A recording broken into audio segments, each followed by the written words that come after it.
Olá pessoal, meu nome é o professor Marco Aurélio Porto.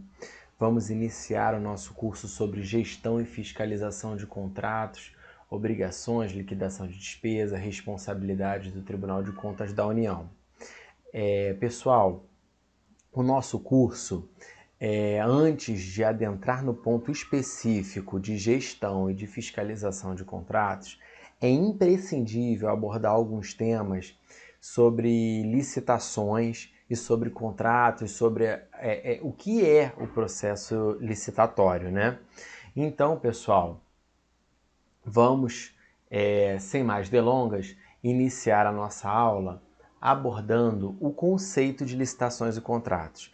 A administração pública, quando ela precisa contratar alguém, o Poder Judiciário, por exemplo, a sua função principal é julgar, mas os fóruns precisam estar limpos.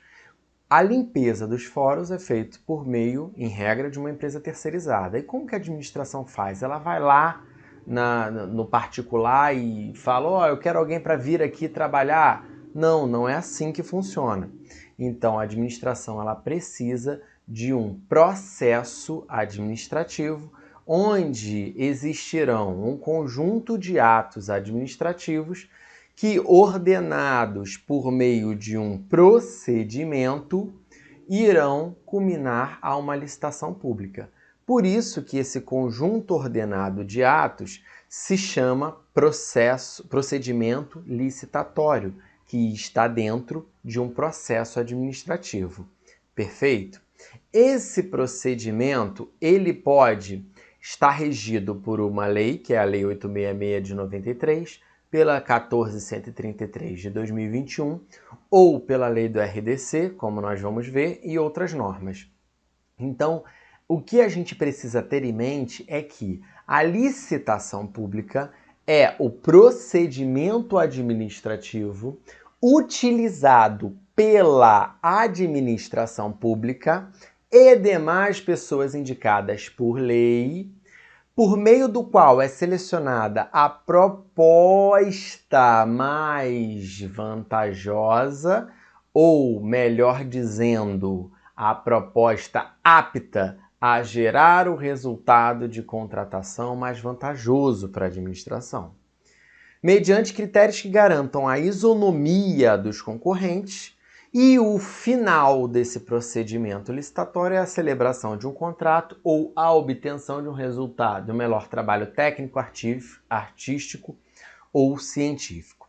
Então, toda vez que a administração quiser contratar um terceiro, ela vai, salvo as hipóteses de dispensa, ela vai elaborar esse processo. E como é que funciona esse procedimento? Gente, o procedimento é simples. Surge uma necessidade, o setor requisitante, que a gente chama, vai oficializar a demanda por meio do documento de oficialização de demanda, vai falar, olha, eu preciso transportar autoridades, tá? De um ponto a outro do meu território. A unidade de atendimento vai receber aquele pedido de contratação, aquele oficialização de demanda, vai analisar e vai fazer um estudo técnico preliminar. Vai falar, olha, a gente pode fazer um credenciamento de táxi, a gente pode fazer Uber, a gente pode comprar um carro e contratar só um motorista, a gente pode contratar uma empresa de locação de veículos com motorista. Então existem várias soluções. Naqueles estudos técnicos preliminares, a unidade de atendimento vai fazer um estudo e vai verificar qual é a melhor solução. Feito isso, vai preencher o ETP, vai ser o ETP digital, ou se não for um órgão que esteja obrigado à utilização do ETP digital do Poder Executivo, vai ser feito um ETP físico, e esse ETP é um documento, um ato administrativo que vai ingressar naquele processo. Então, nós temos dois atos, o documento de oficialização de demanda, agora temos o ETP. Feito o ETP, vamos partir para o detalhamento, a descrição do objeto. O que eu preciso fazer? Vamos descrever as características principais, a qualificação daquele profissional. Então, vamos elaborar um termo de referência. Após isso, elaboração do termo de referência, das planilhas estimativas, aquele processo segue pelas demais unidades que irão analisar aquele processo. será feito pela comissão, né, pelo agente de contratação, uma minuta de edital que, após aprovada, vamos ter o edital e a sua publicação. O edital ele vai resumir as principais critérios de habilitação, condições da contratação, o termo de referência vai integrar o edital como um de seus anexos, publicado, os concorrentes vão saber quais são as condições para participar daquela licitação. Sabendo, eles vão lá no na data do pregão, vão entregar os seus preços. Se for selecionado o menor preço, vai ganhar a empresa que oferecer o menor preço. E aí a administração vai fazer a adjudicação, depois vai ser homologado o resultado daquela licitação. Após ser feita a homologação, o processo segue para a próxima fase, que é a de formalização da contratação, que é a assinatura do contrato. Assinado o contrato, iniciamos a fase de execução. Então, nessa pequena ideia geral de uma licitação, eu abordei com os senhores a fase de planejamento, que vai da formalização da demanda, lá do DOD, Documento de Oficialização de Demanda, até a elaboração da minuta de edital ou termo de referência. A partir daí, nós iniciamos a fase de seleção do fornecedor, que é a fase, pessoal, que a gente vai selecionar a empresa. Assinado e formalizado o contrato, nós vamos ter a fase de gestão do contrato, que é a execução contratual. E aí, nessa fase que entra especificamente o nosso curso, que é o curso de Gestão e Fiscalização de Contratos. A licitação, então, ela tem fundamento no inciso 27 do artigo 22 da Constituição Federal da República, e observem que é um ponto muito interessante isso, que poucos doutrinadores falam sobre esse ponto. Deixa eu pegar aqui a canetinha, pessoal, e nesse ponto, nós vamos verificar que a União compete legislar privativamente sobre. Então, olha que interessante. O artigo 22, inciso 27, fala sobre a competência legislativa privativa e diz que cabe à União legislar privativamente sobre normas gerais de licitação. Qual o problema jurídico que nós temos? É que a Constituição ela estabelece competências concorrentes e competências privativas, tá? As competências privativas são aquelas em que cabe à União fazer. As competências concorrentes, a competência concorrente compete à União editar normas gerais ou diretrizes e os entes normas específicas com base nas suas especificidades locais.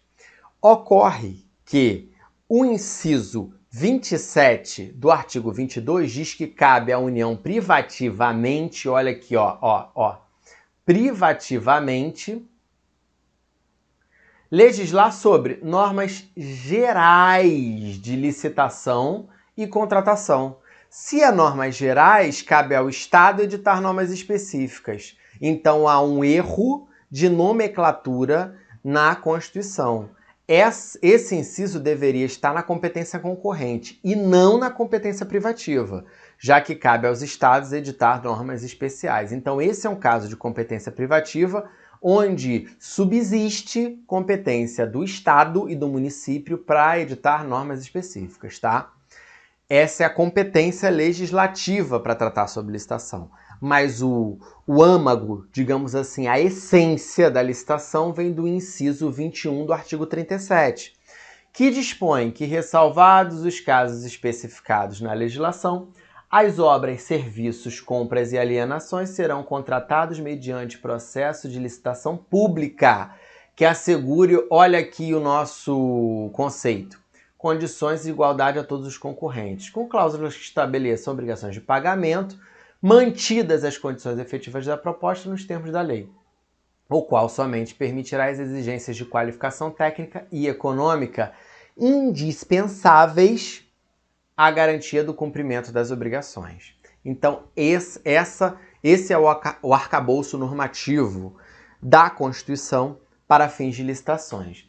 E aí, hoje, nós temos a Lei 8.666 de 90, nós temos, que é a Lei Geral, nós temos a Lei de Concessões Públicas, que é a 8987, a Lei de PPP, que é a 11079, a Lei de Concessão de Floresta, que é a 11.284, a Lei do RDC, que é a 12.462, a Lei das Estatais, que é a 13.303, e a Lei 14.133, que é a nova Lei Geral de Licitações. Observem que a nova Lei de Licitações ela vem trazer a união da 10.520, que era a lei do pregão, e a 12.462, que é a lei do RDC. Então, ela reúne essas três normas legais lá no seu texto. A ideia era fazer uma sistematização desse processo licitatório que ficava em diversas normas esparsas. Então, os procedimentos mais comuns, que eram os dessas três normas, foram compilados. E aí eu pergunto aos senhores, a Lei 866 acabou? Não, pessoal. A Lei 14.133 entrou em vigor na data de sua publicação, que foi a data de 1º de abril de 2021. E estabeleceu no seu artigo 193 que revogam-se os artigos 89 a 108 imediatamente. Esses artigos tratam dos crimes licitatórios, pessoal.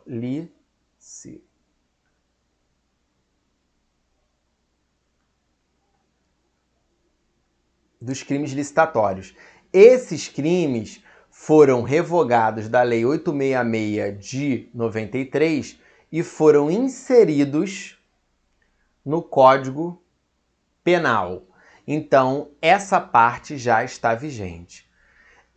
Só uma correção que eu falei no slide anterior, que era a Lei 866 de 90, a Lei 866 de 93, tá, pessoal? Então, na data de publicação, esses dispositivos foram revogados e os crimes passaram a integrar o Código Penal. Agora, no que tange ao procedimento licitatório em si, a Lei 866 de 93, a 10.520 de 2002 e o artigo 1 ao 47 do RDC serão revogados após 2 anos da data de publicação oficial da Lei 14.133. Então, nesse período, essas normas estão vigendo concomitantemente. E aí a pergunta que se faz é possível a utilização concomitante de regimes? Pessoal, eu não disse que há um processo, dentro desse processo há um procedimento licitatório que vai ser regrado por uma norma? Quando você autua um processo para contratar um bem ou adquirir, para adquirir um bem ou contratar um serviço, você tem que indicar qual norma você está usando. Então, você pode ter processos que seguem pela Lei 866 e processos que vão seguir pela 14.133. O que não se pode é um mesmo processo aglutinar, fazer uma coxa de retalhos das duas normas. Isso não é possível, tá? Então, a gente vai ter, durante esses 2 anos, o administrador podendo optar em qual regime jurídico ele vai utilizar, tá? O que se veda é a conjugação no mesmo processo dos 2 regimes. É imprescindível também que o edital de licitação mencione expressamente qual o regime será utilizado no procedimento que regerá o contrato. Agora, eu trago uma pergunta provocadora. E os casos de dispensa de licitação? Os casos de dispensa de licitação, pessoal, de contratação direta, nós temos 2 correntes. A primeira corrente sustenta, com base no artigo 191, que a administração pode optar por licitar Como a contratação direta não é licitar, então o processo da contratação direta estaria revogado. Logo, o administrador não poderia optar entre utilizar a 866 ou a 14.133 para contratação direta, com base nessa primeira corrente. Já que, repito, a lei fala que o administrador pode optar por licitar com base em uma ou outra norma e dispensa a contratação direta, e contratação direta não é licitar. Já uma segunda corrente diz o seguinte: não, peraí. Quando o legislador quis revogar um artigo, ele revogou como fez no artigo 96 lá dos crimes. E foi automático. Foi na publicação da norma. Ele não fez nos artigos da dispensa. Então aplica-se a ideia de que eu posso utilizar os dois regimes. Principalmente porque o regime da Lei 866 é mais restrito. Se é mais restrito, protege a administração, então não há qualquer ilicitude em utilizá-lo. Existem no artigo 176 algumas regras que precisam ser observadas para municípios com menos de 20 mil habitantes. Então, se é o caso, tá, do seu município tem menos de 20 mil habitantes, é importante observar essas regras de transição, ok? E a pergunta que eu faço é: e se o processo licitatório foi iniciado com base na Lei 866 de 93, mas a autorização para a fase externa não foi concedida até a revogação da lei? Então começamos o procedimento agora, e aí pelos entraves burocráticos, né, do caminho, do percorrer do processo na administração, chegamos até o final, a revogação da 866, e o processo ainda não teve autorização para início da fase externa. Pergunto, o que a gente faz? Acaba com esse processo? Começa outro? Não, pessoal. Se o processo tiver iniciado com base na lei antiga, ele vai embora ainda que ela seja revogada, e a fase de contratação e execução do contrato se dará com base na lei 866. Então, vai seguir. E esse entendimento já vem com respaldo, tá, da doutrina, e aqui eu colaciono para os senhores um trecho do livro, excelente obra do Joel Menezes, que já traz diversas discussões doutrinárias sobre a nova lei. É um livro bem interessante para quem quer se aprofundar no tema. E aí ele fala exatamente que é razoável entender que as licitações que tenham sido iniciadas possam ser concluídas e os respectivos contratos assinados, mesmo que a lei tenha sido revogada, tenha acontecido a revogação no meio do percurso do processo. Essa lei nova não se aplica às estatais. As estatais possuem um regramento específico, que é o da Lei 13.303, e isso está regrado no artigo 178, parágrafo 1º. Portanto, ela se aplica à administração direta, autarquia, fundação, fundos especiais, entidades controladas direta ou indiretamente pela administração pública. E, por se tratar de uma lei nacional, e aqui eu faço um puxadinho para explicar para os senhores a diferença, nós temos no nosso ordenamento jurídico, pessoal, leis federais, tá?